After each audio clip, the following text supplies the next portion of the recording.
Good evening, Malaysia. My name is Christian Chong. And my name is Alex from Echo Desk News. Good news to all Malaysians. Prime Minister Dato Sri Anwar Ibrahim has unveiled a comprehensive relief package to ease the rising cost of living for Malaysians.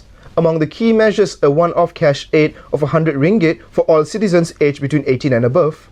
With payments starting on August 31st, the government has also increased its total allocation assistance next year to 15 billion ringgit. Fuel prices will also see immediate relief. The subsidized price of RON95 petrol will drop from RM2.05 to RM1.99 per litre. Full details of the subsidy rationalisation plans are expected by the end of September. And finally, Malaysians can look forward to an extra public holiday on September 15th, set just before Malaysia Day. The government hopes to give Malaysians an extended break to spend time with their families and participate in national celebrations. Last weekend, a rally was held in Dataran Merdeka to protest Turun Anwar. It was organised by PAS Youth. Police officers reported that 18,000 people attended the rally that day. The protest was sparked by dissatisfaction with the Anwar administration, with complaints over tax increase, rising of living costs, corruption scandals, judicial controversies, and the removal of subsidiaries. More than 2,000 police personnel has been deployed throughout the city. Acting Kuala Lumpur Police Chief Datuk Muhammad Yusof Jan Muhammad has cautioned that any acts of provocation or illegal conduct will be met with strict action. Prime Minister Dato Sri Anwar Ibrahim has stated that his government is open to criticism and peaceful assembly, but has urged protesters to act responsibly during rallies. Chief Secretary to the government Samsul Azri Abu Bakar has also warned that civil servants who join the rally could face disciplinary measures. It marks the first large-scale rally directed at Anwar Ibrahim's administration since he became Prime Minister following the 2022 general elections. Starting this month, electricity bills in Peninsular Malaysia will be adjusted every month to match real-time global fuel prices. Most high-usage households can expect a small rebate. The new Automatic Fuel Adjustment or AFA replaces the previous biannual imbalance cost pass-through system. Under AFA, tariffs are updated monthly based on changes in the fuel costs such as coals and natural gases. For August 2025, houses consuming more than 600 kilowatts per hour will enjoy a rebate of RM1.45 per kilowatt. Following a drop in fuel prices, homes using 600 units of fuel will see no changes as they remain exempt from AFA changes. Projection shows rebates may continue for the next few months, with rates expecting to stay in the negative throughout November. So if your home is a heavy power user, your August bill might be slightly lower. The new system aims to make tariffs more transparent and responsive to the market change. Starting July, more businesses will be required to register for Malaysia's sales and service tax as the tax scope expands to cover new industries. The Finance Minister said this is part of the 2025 budget measures to increase revenue while keeping essentials tax-free. Effective on the 1st of July, the service tax now includes 6 new categories: constructions, private education, beauty services, leasing, rental, financial services, and private healthcare for non-citizens. Sales tax has also been adjusted to cover more goods through essentials like rice, milk, medicine remains exempt. Existing SST-registered businesses can update their tariff codes starting 24th June, while new registrations for affected services open on the 1st of August. Thresholds vary by sector from RM500,000 in annual revenue for beauty and leasing to RM1.5 million for construction and healthcare. The Finance Minister expects this move to generate an extra RM5 billion in revenue next year and double that in 2026 while protecting necessities from added costs. The gig economy, where people earn income through short-term jobs or freelance work, has been growing rapidly in Malaysia. From food delivery riders to freelance workers, gig workers are now vital for part of Malaysia's workforce. But without formal job contracts, many faces challenges getting basic protections like insurance, healthcare and retirement savings. Now the government is moving forward with a new law aimed to protect gig workers. We can see that the gig economy has actually expanded rapidly in Malaysia, especially post-COVID. And that is first.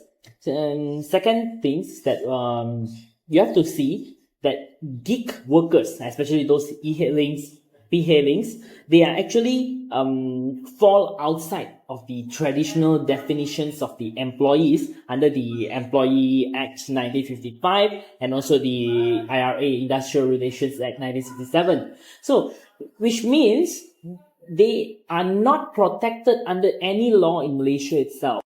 The draft will require gig workers to contribute to the Social Security Organisation or SOCSO for their welfare even if they do not have a direct employer. Earlier, Deputy Prime Minister Ahmad Zahid Hamidi confirmed that the new act will be tabled by the Human Resources Ministry to safeguard the welfare of gig workers nationwide. This bill, the main things that we would like to introduce is actually the minimum safeguards.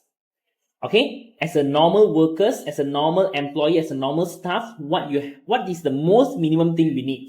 So which is that a worker must be clearly being paid. You have to receive at least a very dignified salary. You have to be clearly informed of your payment terms. And you entitled to the basic social protections. And what do I mean by basic social protection is that you are at least have the SOCSO or even EPF industry has been rapidly increasing since post-COVID. Then that means that they are actually a workforce in Malaysia and we should rectify them and that they should receive dignified salary. They should be included, they should be protected by the nation's law. That is why this bill, we would like to signals a paradigm shift, okay, actually. So it's like, it's no longer an informal works. It's not a part-time job anymore. This is actually a mainstream labor market with rights and protections to everyone. If passed, this will be Malaysia's first dedicated law for gig sector, a move aimed at giving millions of workers better protection and security in an ever-changing job market. Thailand and Cambodia agreed to a ceasefire after Prime Minister Datuk Seri Anwar Ibrahim stepped in to mediate between the two neighbours. The breakthrough came during a special meeting in Putrajaya on July 28, chaired by Anwar and attended by Cambodian Prime Minister Hun Manet and Thailand's acting Prime Minister Phumtham Wechayachai. Both sides agreed to an immediate and unconditional ceasefire. Anwar revealed that he had already spoken directly with both leaders on the 24th of July, which resulted in a temporary ceasefire. However, clashes resumed the following day before the peace agreement was formalized in Putrajaya. The Prime Minister dismissed claims that the ceasefire was a result of pressure from global powers such as the United States or China. Anwar stressed that the outcome was achieved through regional diplomacy and ASEAN's commitment to stability. The move has earned widespread international attention, especially in the United States, where Anwar was praised for reinforcing Malaysia's role as a constructive force in ASEAN's diplomacy. Anwar says Malaysia will continue working with its neighbours to ensure peace and stability remains the foundation of ASEAN's future. The United States and China have agreed to extend their tariff truce for another 90 days, easing tensions between the world's two largest economies, signed by President Trump. The deal pushes the truce deadline to November 10, 2025, preventing steep tariff hikes that could have seen US duties on Chinese goods soar to 145%, and Chinese tariffs on US goods climb to 125%. For now, US tariffs on Chinese imports remain at around 30%, while Chinese duties on American goods stay at about 10%. The US structure includes a 10% reciprocal tariff and other measures from previous trade disputes. The extension comes ahead of the peak retail season, offering short-term certainty for businesses and supply chains. Both sides say negotiations will continue with the possibility of meeting between President Trump and President Xi later this year to work towards a broader deal. In Malaysia, motorcyclists make up 70% of all road deaths. In 2024, more than 4,000 deaths in road accidents were recorded. Most of them are between the age of 17 and 35. Death could be prevented with a simple choice. That is wearing a proper safety attire and a certified helmet. This series of photographs are all about motorcycle crash victims who actually was a normal people before, and then as a result of a crash, they lost their normal life and become paralyzed or lost limbs or things like that. This is a 40-year-old guy in Kelantan. It's a Chinese guy. At the age of 5 months, his father took him on a motorcycle ride, put in a bucket, right around Kampong, and fell off. Because of the brain injury, he didn't grow up as a normal boy, as a normal person, and he refused to wear clothes. His parents had to build a house next to the far from other people in the village, and in a small hut next to the forest.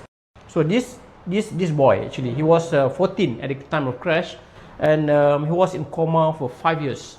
It could have been less serious if he wore a helmet properly, but he didn't. And then when he fell from his motorbike into a ravine, and then when it was found later, he had a serious head injury, and he was in coma for 5 years. He died at the age of 19. And make sure when you buy a new helmet, it has a SIRIM. In Malaysia, it has to be certified by SIRIM. Every time people buy motorcycle, the motorcycle shop would sell, or government make it compulsory for the motorcycle shop to also give away at least 2 helmet, reflective safety vests. In fact, since the 1970s, among the first country in the world, or the first in this region, to make it compulsory to wear helmet. And all helmet that has gone through in the market with the SIRIM certification has gone through a rigorous testing, and then it is definitely safe. I think the real challenge that the government faces is that people refuse to wear helmet due to lack of enforcement. Some places are too remote in the kampung and all that, in a small road. Head injuries account for nearly 63% of all fatal injuries among motorcyclists, yet many riders still don't use helmets or rely on worn-out, uncertified helmets that offer little to no protection in a crash. Authority in Kedah traffic summons in 2023 rise by 49% compared to the previous years, totaling more than 135,000 summons. Offence involving rider without helmets remain a serious concern. Recently, government helmet action campaigns are making a difference.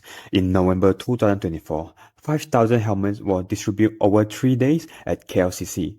In January this year, riders in Selayang took part in a campaign offering free helmet exchange and a children helmet giveaway. More initiatives have followed across the country, drawing large crowd and greater awareness.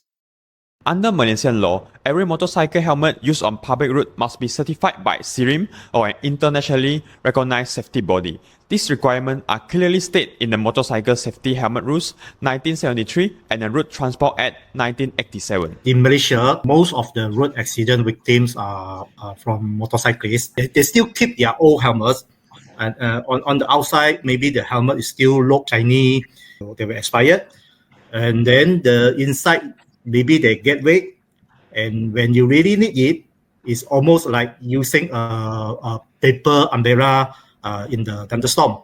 And we found out through our exchange helmet campaign, right? Almost 40% of the helmet that returned back to us actually did not meet the required safety standard. Only a certified helmet that can save life. Now, of course, we cannot stop the accident actually, but what we can do is to reduce the damage.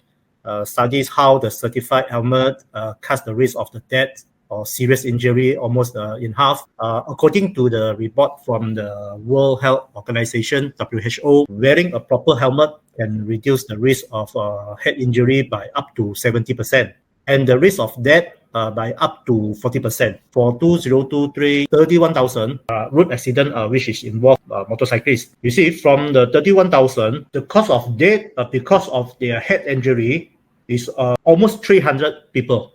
Actually, the helmet replacement program is not the only thing that we are doing now. We are also going on to the ground to do campaigns, to do road shows, and also the school programs. We want safety to be part of our culture, and yes, we will enforce the rules because sometimes a little gentle push is needed. Every 5 years, we have to make sure they change the old helmet. Any rider or passenger who does not wear a helmet or wear a non-compliant helmet can face to fine up to 300 ringgit. Wearing a proper helmet can reduce the risk of death by nearly 40% and the risk of serious head injury by more than 70%. This is the difference between walking away from an accident and never getting up again. Your life is worth protecting. Wear your helmet every ride, every time, because the road is unpredictable, but your safety doesn't have to be. On to some sports news. Cycling Selangor Criterium race that was held last Sunday. Hi, okay, my name is Muhammad Zafri, so you can call me Zaf. I'm representative for Propane Racing for Roberto Clubhouse. So we just finished hit 1, and we're hopefully going for final. So my strategy is for hit one is just to survive and be among the top 20, because for those who are among the top 20 will only allowed to go to the final. So yeah, that's it. Hi everyone, my name is Adrian Wong. I'm from PJCC. So today I'll be racing it here, and my mentality is to just race safe because there's a lot of riders. Alright, so the strategy is simple, just to stay safe. When there's a gap, only I take the opportunity to get to the front and hopefully get some good placings at the front. Hi, morning. My name is Adila Jaisam. There are no serious strategy for today. It's just I just want to make a slow comeback for this year. And my hope for today, I just want to finish the race safely and injury-free.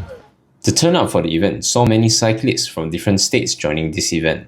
There were even top names that joined the event, like Haris Saleh from Terengganu Cycling Team, that he won the men's elite race, earning him around 500 ringgit and the Selangor's champion jersey, including national women's velodrome rider Adila Sam that competed in the race. And a very special guest from Selangor Raja Muda Tunku Amir Shah, Sultan Sharafuddin Idris Shah, that he attended the race and greeted the locals there, including awarding the prizes to the winners of the race. Cosplay Summit 2025 was held last weekend, hosted by LOL Cosplay at Summit USJ. The two-day event included a variety of live stage performances and themed cosplay contests with cash prize up to 800 ringgit. Cosplay has been a steadily growing hobby in Malaysia. Leading to the rise in events like these, we spoke to attendees to hear about their thoughts on Cosplay Summit and the hobby as a whole. It's a very good activity because any cosplayer can cosplay any character you want, any character you like. Yes, and we call all cosplayers together, share the hobbies, the same hobbies. It's a good activity. Our interest in anime recently, so it's like expressing our interest and admiration towards the character. Looking forward to like any interesting and future anime event. I see a lot of people cosplay. I think wow, they really look great and beautiful. So I just really want to try it. Some of people think that cosplay are a little bit cringe, and I think that's not it. It's just that people cosplay their favorite characters and just to express themselves. So I think people wish more be understandable. So far so good. I see a lot of cosplayer coming to Subanjaya, which is quite rare because the cosplay events usually outside of Subanjaya. So I'm looking at the community here. It's very good, and the first activity today is which is the cosplay competition, also nice. Well, cosplay is an art, so I would love that when everyone understand the art of cosplay, which is it's not very easy to make your own costume, to be the character that you like. It's not easy. So I hope that everyone can understand that we are not weird. Yes, we dress up like this, but we are not weird. We're still human and we have feelings. In anticipation of next year's My Chemical Romance concert, Cosplay Summit closed with an emo night event where attendees cosplayed members of the popular band.